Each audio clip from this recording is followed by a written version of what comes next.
Hey, big shout out to Magic Mind for being our sponsor and for creating a really great product. But check it out, folks. This is good stuff. Welcome to another episode of Beyond Brisk and Back. Thank you so much for joining me here today, folks. Today, I have Erik Da Rosa. We are going to be talking about PTSD. We're going to be talking about disassociative behaviors. We're going to be talking about the real OCD, not the kind of OCD we all like to go, oh my God, I'm so OCD. But actually, this life-numbing, game-changing, existence-halting version of OCD, and really discuss with someone who went through it in hopes of giving you some real-life goals to work with your teens on. So, Erik, welcome to the show. Thanks for being here, man. Thanks so much for having me, Aaron. You know, I'm on your website right now from survivortothriver.com, but right on your front page, when you're talking about from your Survivor to Thriver podcast that you do with Mark Fernandez, you have a quote from Johnny Crowder, who happens to be a very good friend of mine. His band Prison, they just dropped their new single. His heavy metal music is so potent and powerful. So we got a lot in common. Colorado, Johnny Crowder. I love the title of the book you guys just released, Scars to Stars. We'll talk about that as well. How did you end up struggling with PTSD, dissociative disorder, OCD? You guys got a very successful podcast. The book's doing really well. You got my buddy Johnny Crowder on your 48th episode. Tell us the journey, man. First of all, big shout out to Johnny. Like I said, he was guest in our first year, and it was amazing sitting down, talking to Johnny. Cope Notes was still in its growth phase, and he's done such amazing things with it. And it was so cool for me to be able to sit and have a conversation with someone else who had, as you call it, real OCD and had struggled, and to hear some of his stories and his compulsions and rituals. And we got to laughing about some of the things he did and some of the things I did. And I think that's one of the really important things when we have these conversations is they're important, and they can be heavy, and they can be sometimes difficult topics to have. But I think sometimes when we let a little bit of brevity and a little bit of comedy in, it makes it a little bit easier for us to sit down and have those difficult chats. So for all you parents out there, it doesn't have to be such a heavy conversation. It can be as easy as starting over something funny that happened during the day in your day-to-day life. So I'll kind of take it from the end, and then I'll back it up.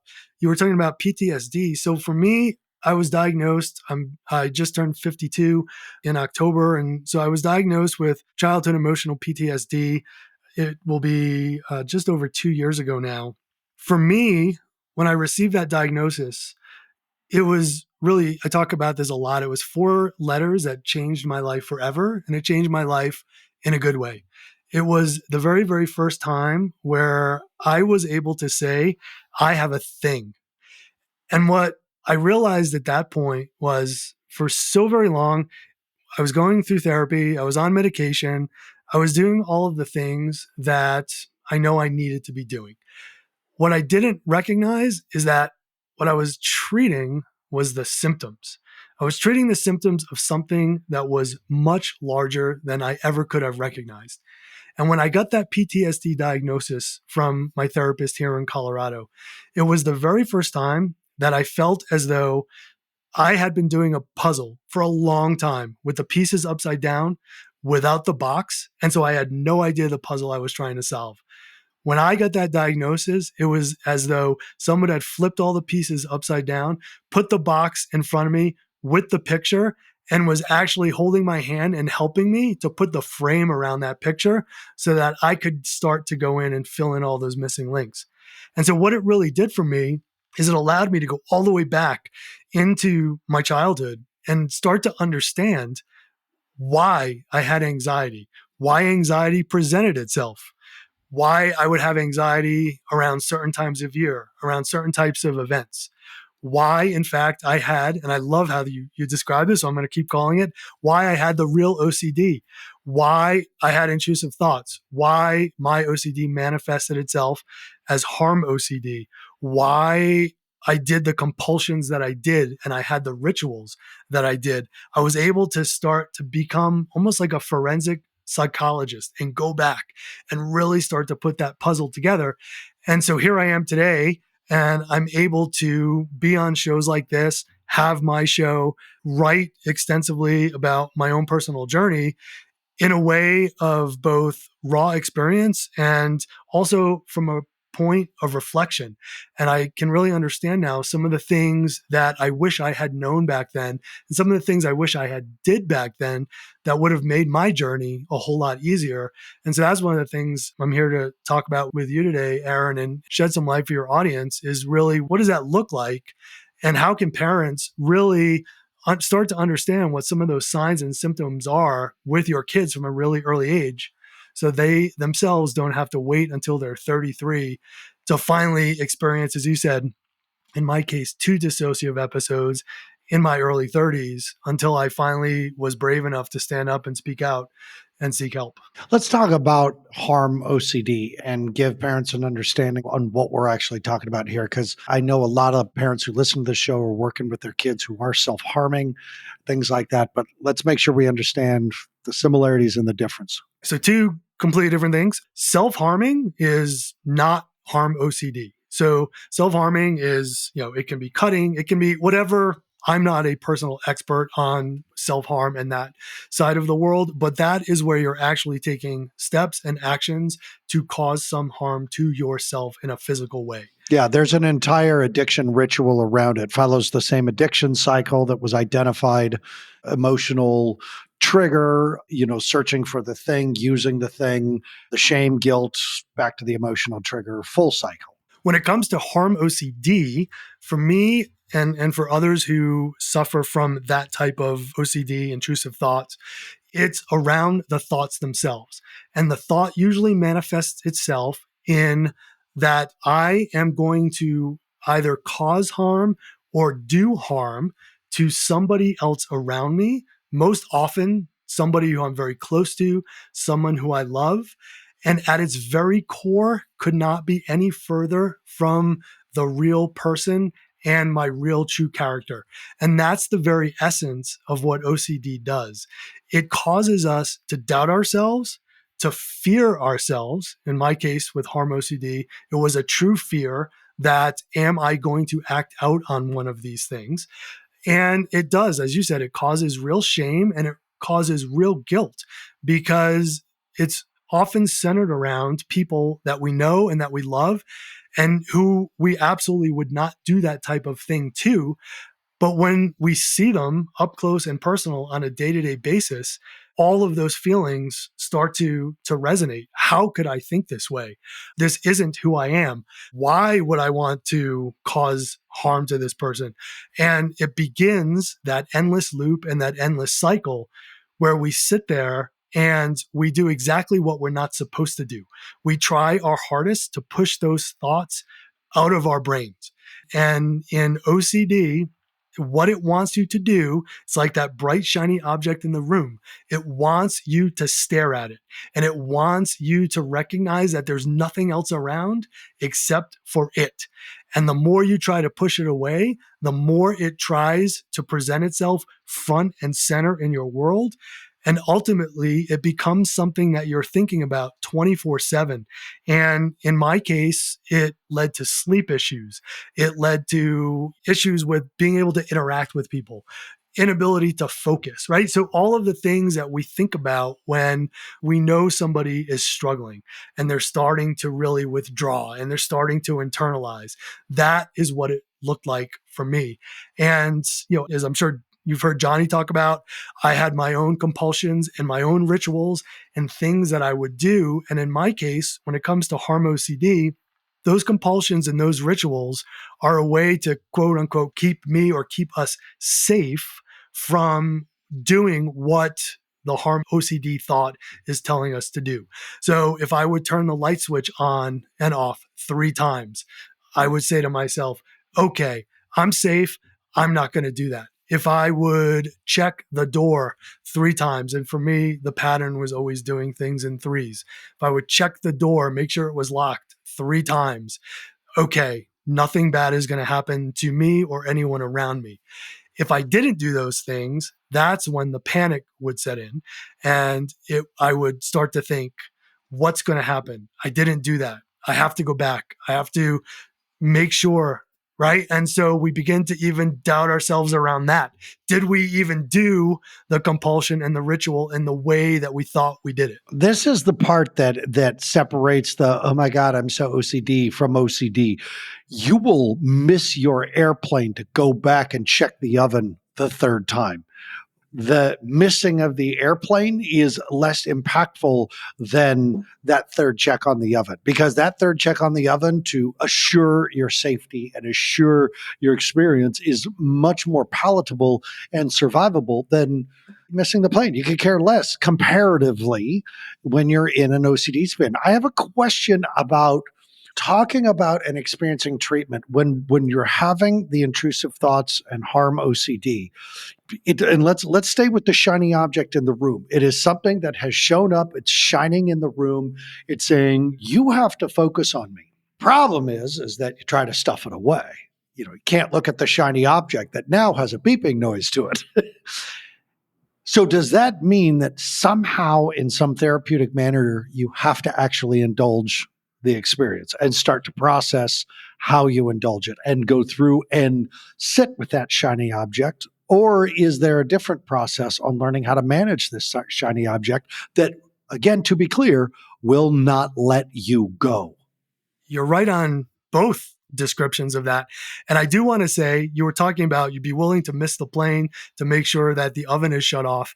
For your audience out there, I can tell you there were times where I would be in my car, whether it was as a teenager driving to school or as a present day adult, and I would suddenly think I didn't do something, and I would turn that car around and I would come back home and I would ensure that I performed whatever that compulsion, whatever that ritual is. So it's an absolutely real thing.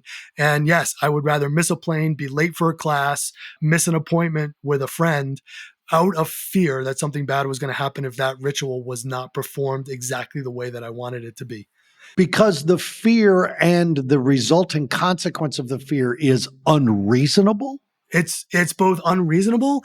The ritual itself is, to the OCD brain, it's what actually fools us into thinking that we're safe. Because when it comes to OCD, when and before we're being treated, what you don't recognize as somebody who's suffering from OCD is that these rituals are all about being able to have control over something that we don't have any control over, right? So the intrusive thought, and for me, it was the harm OCD, these thoughts would flood my brain and I would feel as though I was completely and totally overwhelmed and I had no control. What I did have control over was turning that light switch on and off 3 times. And by fooling myself, thinking I had that control and thinking that now I'm in control and nothing bad will happen to me, right? It gave me this momentary sense of calm. But as you said, the bright, shiny object, now it starts to beep and it gets louder and louder and louder.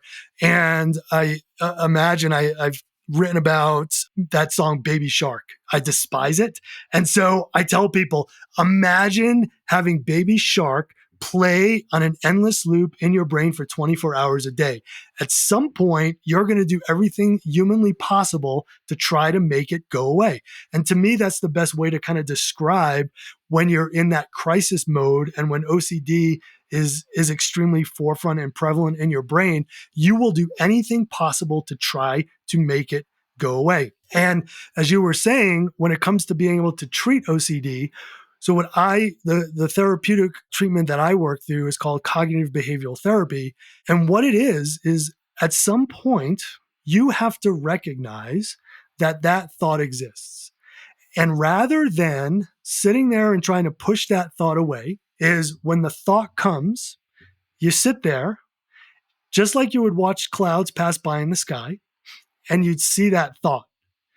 However, rather than obsessing over that thought and pushing it away, what I would then do is I would look somewhere else in the room and say, oh, wow, look, I have a pair of blue skis, I have a pair of white skis, and I have a pair of orange skis. Isn't that really cool?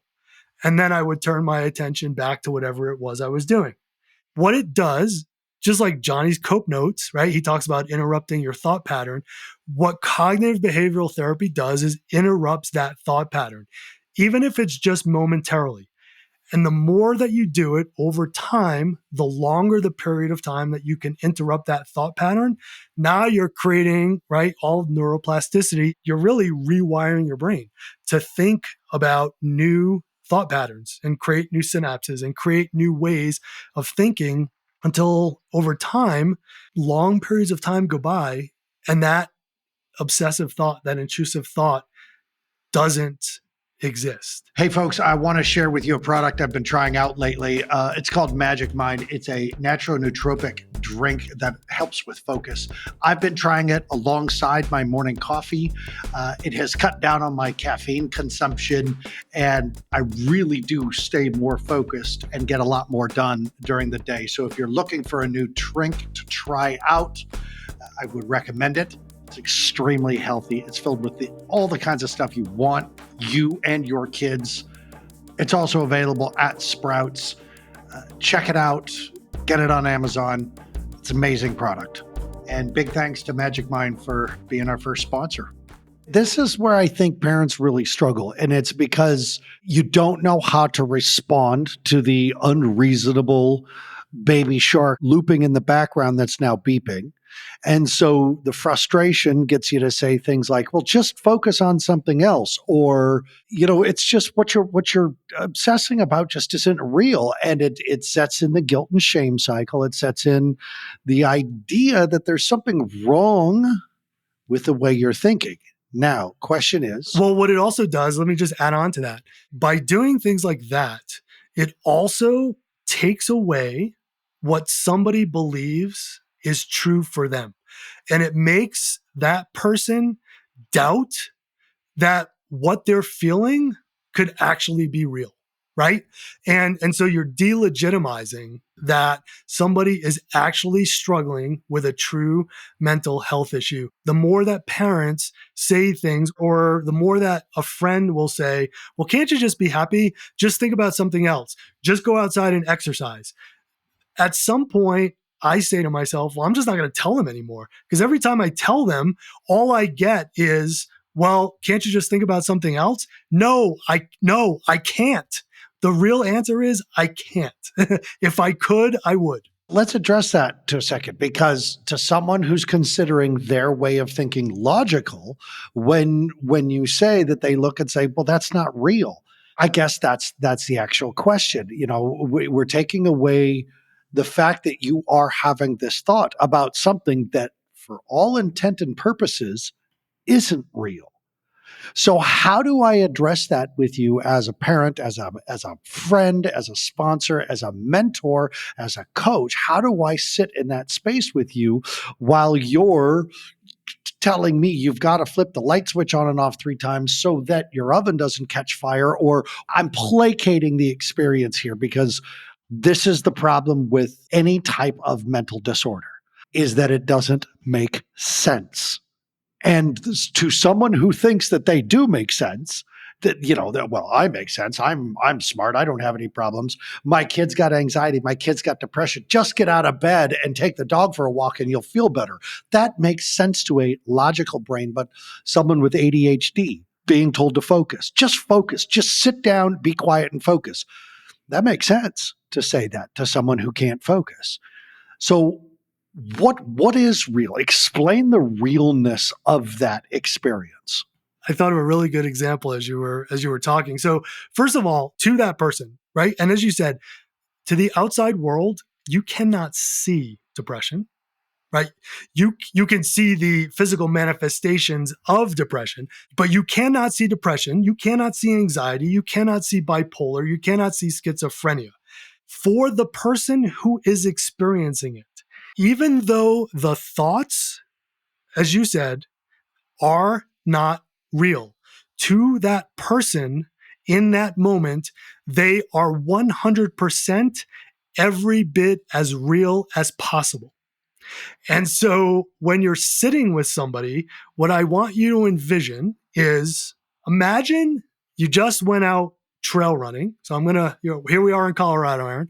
You went out trail running, or you're out on the slopes and you've fallen down and you've broken your femur. But not only have you broken your femur, but you have a compound fracture of your femur. And so now that bone is sticking through the skin. So now imagine you say to somebody, I need help. I broke my leg. Look, the bone is sticking out. And the reaction you get is, well, can't you just get up and walk? Can't you just get up and walk down the hill? Why can't you just keep skiing?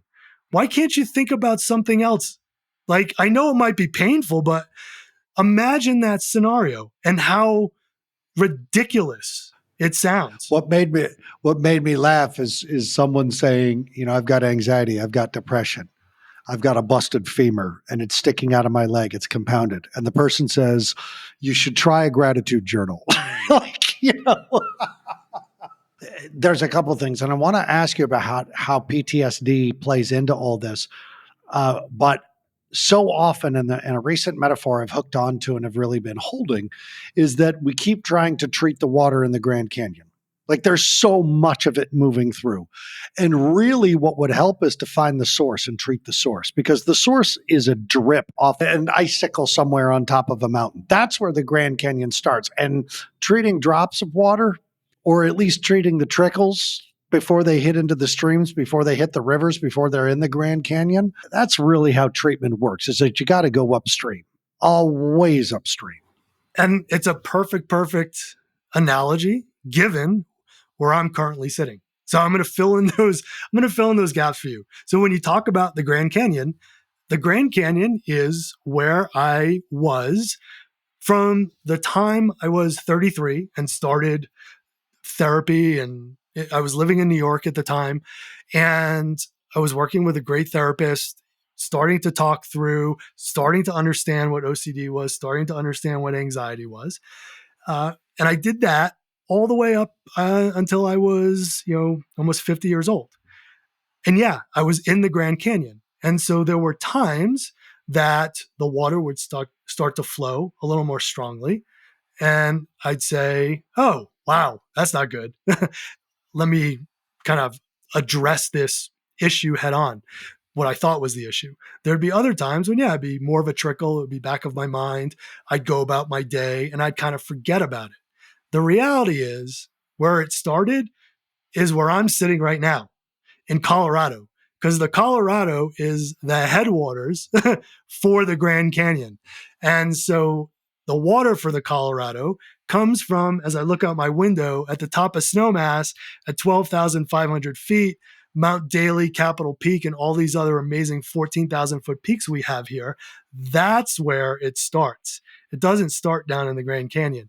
And so when I was given the PTSD diagnosis, that was a really big eye opener for me. And that's when I was able to back up from Arizona and come all the way back to the Rocky Mountains of Colorado on the Continental Divide and go, oh, so that's why I get anxious all the time.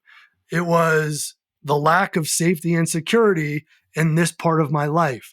If I don't feel safe and secure, every time I make a major life change, graduating from high school, going to college, moving to New York City, my anxiety goes off the charts. My OCD starts to play itself out 24/7. Aha. Why did I not feel safe and secure? Let's back up an extra step. And so that's what you're getting to, is as you're able to go and see what is it in my subconscious that was programmed from a very early age that caused me to react in a very specific way that led to these types of behaviors manifesting themselves in very specific types of settings that, a lot of people will recognize. We call them triggers. These are the triggers that would lead to these kinds of behaviors. Now I could recognize it. And so when I put myself into those situations now, I can go ahead of time, hey, I am traveling to a new place that I've never been before. What does that mean for me? That means there's the potential for me to feel a bit unsafe and insecure. What can I do ahead of time to help prevent that? Also, at the same time, recognizing that it's perfectly okay that I might have some feelings of anxiety, that my OCD might start to creep in a little bit, and give myself some grace and give myself the permission, as you said earlier, to sit with that a little bit and to recognize that these are feelings that started way back in my childhood. They're going to maybe present themselves, but nowhere near the degree and the severity that they did when I was growing up. I was a teenager, I was in college, I was working. So it's all about being able to understand where it comes from, being able to manage it, and being able to discuss it. And this, I think, was, I see you nodding your head, being able to share it with people and providing them with some background and some knowledge so that they can understand where it is that I'm coming from. That was one of the things that makes this the catch is that parents are parenting the results, not the reasons. And the results are hard. The results are the Grand Canyon flow. It's big, it's noisy, it's loud, it's thunderous, and it's a lot of volume. And getting parents to start parenting the reasons means we have to trek uphill where there's less oxygen, harder to breathe, a little colder, things don't move as fast, things don't grow as quick. But that's where the wounding is. But I have to ask, because you said you can find grace with yourself because you can sense some things are starting. You can feel some anxiety starting to churn and stuff like that. But we also talked about the fact that it's not something that other people can see. You cannot see anxiety and depression planting its seeds. You see the results of it. You see when the kid doesn't want to go to school. You see when the kid is apathetic on their birthday and you're like, what is going on? Aren't you happy I got you everything they want? They're like, yeah, it was great. And you're just like, well, that doesn't sound like, yeah, it was great. That sounds, how does a parent see the things that they cannot see so that they can have grace with things that they don't understand? I think a lot of it comes from asking questions. It comes from opening the door from a place of love and compassion. And look, no parent at all wants their child to struggle. On the other side of the fence, no child wants to struggle. The reality is there will be those of us out there who will struggle, and there will be parents of children out there who will be faced with this issue. And so starting from a place of love and compassion, and I'm almost going to use the word curiosity, not curiosity in the way of, I'm really curious about like each and everything that like is going on in your head, but I'm curious, what does it feel like for you? When did it start? It's asking those basic questions. When did it start? Has it always been this way? Are there times when it's worse than others? It's sitting there and listening. And your child may not open up the first time, and they may not open up the second time. But once they know that they have you there as somebody that they can trust and who's coming at this from a place of love and compassion, at some point they will. Because I can tell you, as somebody who's gone through this, we all reach a place where we just can't do it ourselves any longer. Especially, and this is more for the boys out there. We as men, boys, we are programmed to be problem solvers. We think we can do everything on our own. And if we can't solve it ourselves, we think of it as a failure. And we need to really change the dialogue around that. And so there comes a point in each of our lives where we sit and go, I just can't do this anymore. I just can't do this anymore. I just can't do this on my own. And knowing that you have an outlet, somebody that you can talk to who is not going to say to you, well, just go to school. Can't you just be happy? Or as you said, Aaron, but I bought you all those things for your birthday. And my response to things like that would be, yeah, you know what? I would trade all the gifts in the world that you just got me for my birthday for 10 minutes of a quiet mind. If I could just, and I remember you feeling like this.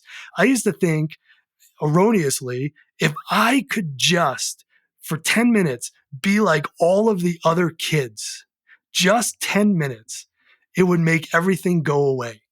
And it sounds like such an easy thing, but yet it's the hardest thing in the world, right? When you can't see it and you can't feel it. When somebody says, I just want to be, air quotes, normal, like everybody else, even for a short period of time, that's that cry for help. Let's talk about how parents are going to follow up with you, how families, people, parents who might be going through it themselves. Where do you want them to find you? Talk about your podcast, the book, Scars to Stars. As you said, the website is called From Survivor to Thriver.com. And on the website, you can access the podcast by the same name. So new episodes of our podcast come out every Tuesday morning. And there is something on there for everyone within the mental health world and the intersection of mental health and addiction and recovery and LGBTQ plus and mental health issues and underserved communities and how they all to come together, as I like to talk about, in a Venn diagram. You can reach out to me through the website. It goes directly to my email. I am always reachable on all the social platforms, on Instagram and on Facebook. As you said, I was lucky enough to be part of a book called Scars to Stars, which is available on Amazon. It's also available through my website. And I was one of 17 collaborative authors, and we were asked to write about some part of our mental health journey that we feel that we've healed from enough that we could write about it in a way that could help other people who read it. And so my chapter was titled Tell Someone. I use the example of my 2004 dissociative episode and what it feels like the very first time that we share our mental health struggles with somebody publicly.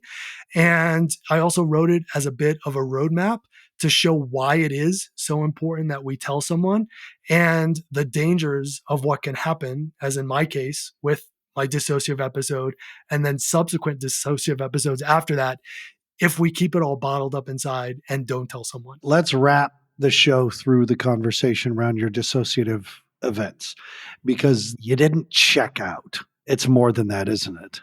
So much more than that.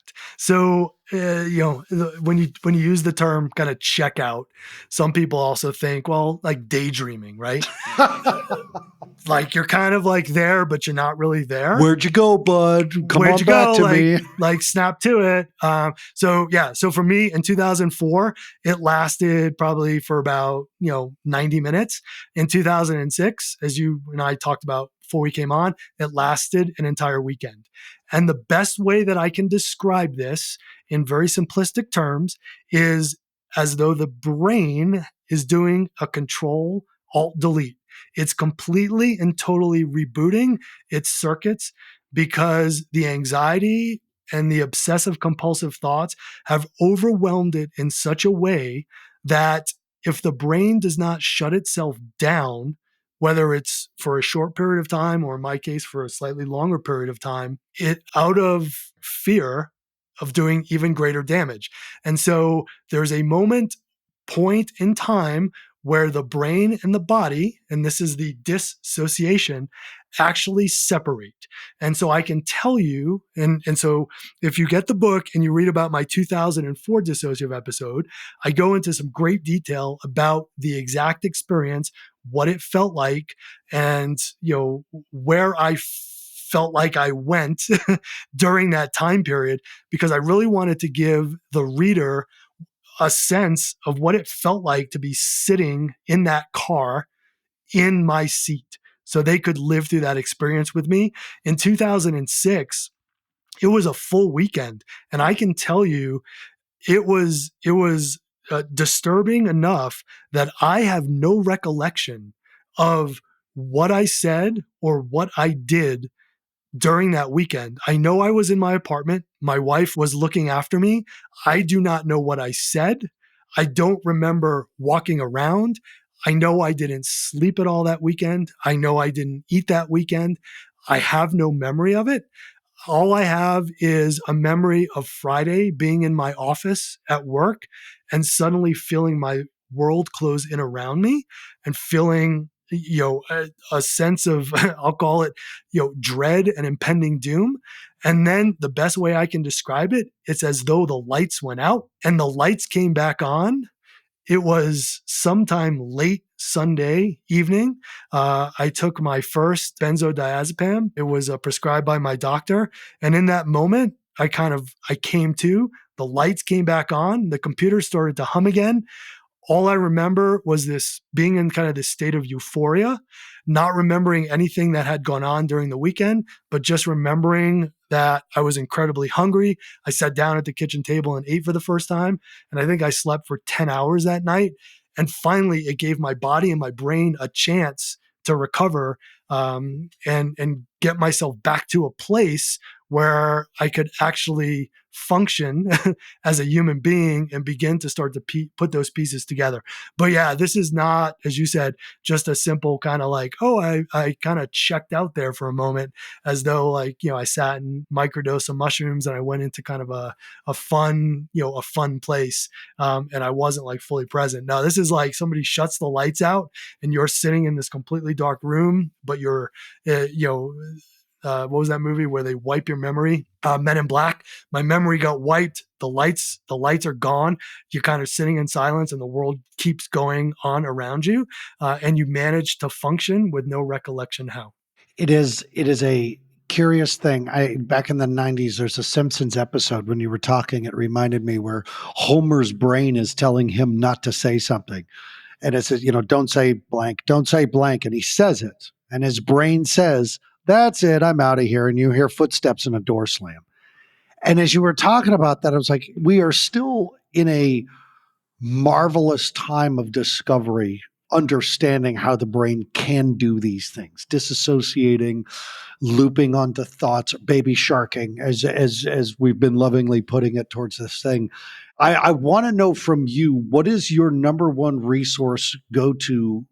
It being podcasters, we kind of have a leg up, in my opinion, which is one of the reasons I do the show. But where do parents go to find out about OCD? Where would you send them?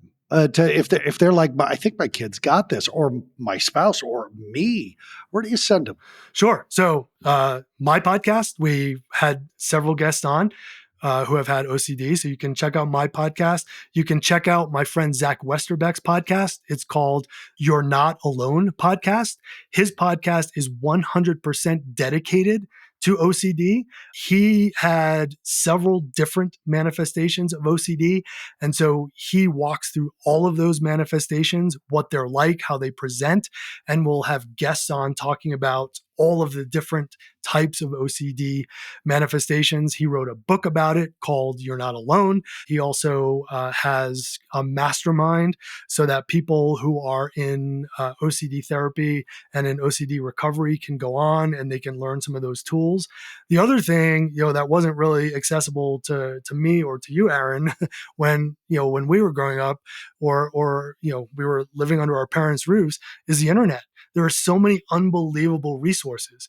Now, what I would say is I would caution parents to go on and read trusted sources. So places that I like to read and draw things from, the Mayo Clinic. I like to read, the Harvard Medical Review. They will oftentimes give you, the 30,000 foot view, but will then kind of layer in a little bit more depth.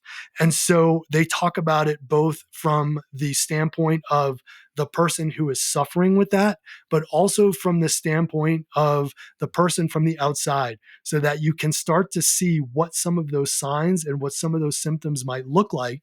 There's also some great tools out there that parents can go to that will help with what are some of the questions you might want to ask, right? What are some of the do's and the don'ts, right? As we talked about earlier, right? The don'ts. Don't say, hey, why don't you just get up and go to school? Why can't you just get up and go to bed, get out of bed and move on with your day? Keep a gratitude journal. Keep a gratitude journal, right? Like, yeah, I wish I could. Like, I can't even think right now. Like, my brain never is in mind. such I haven't taken a shower in a week and a half.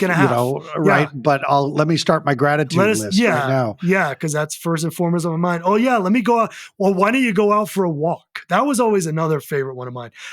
And for friends of mine that I've talked to that have battled severe depression, and they've had friends come over and say, "Hey, why don't we just go for a walk?" And their literal response, and I'm not going to use the words on here, is, if I could take a fucking walk, I would. And that's another misnomer, right? And we're not going to go down the depression route, but around things like depression, it's not this dark cloud like the TV commercials, make it out to be. It's not this dark cloud of rain where you just want to smile. It is severe depression is a complete and total lack of any type of feeling, right? Yeah, I'd go out for a run if I could. For those of us suffering from severe anxiety, if I felt safe enough to get up off of my couch, which is the only place that I feel safe and secure right now under this blanket, I'd love to go for a walk. If we can find some resources that can help get me off of this couch, somebody that I can talk to, maybe it's medication, maybe it's something else in the toolbox, I will happily do it. But it's not as simple as, hey, why don't you just do this?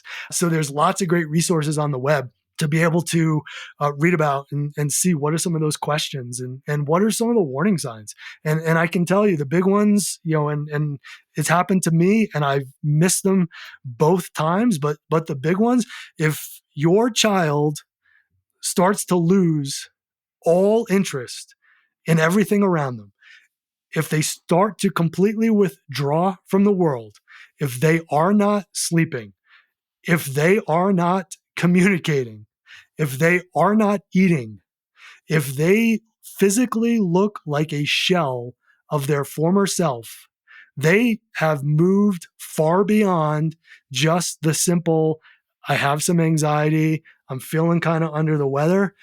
It's a pretty good chance that they're moving deep into the crisis phase. And Aaron, I know you have a lot of experience with this, with the parents and the kids you work with. There's only a set period of time, as my therapist and I have discussed, as that spiral starts, between the spiral starting and kind of that full-blown psychotic break, dissociative episode. And if you start to see those signs, don't wait on them. Don't sit back and hope they go away. Don't say it can't possibly be my child. It is your child. And they may not know how to ask for help, but if you can spot those signs and you can help rescue them before it gets to a full-blown crisis, they'll thank you later. I promise you. I think when Erik is talking, what comes up for me listening to him discuss this is being able to hear and understand from his perspective. He was so good at getting me to look at it from his point of view and not getting me out of the gate questioning mine. And parents, I want to say, as hard as it is to hear, that from the logical mind, none of this makes sense. Number one, we're dealing with teenagers.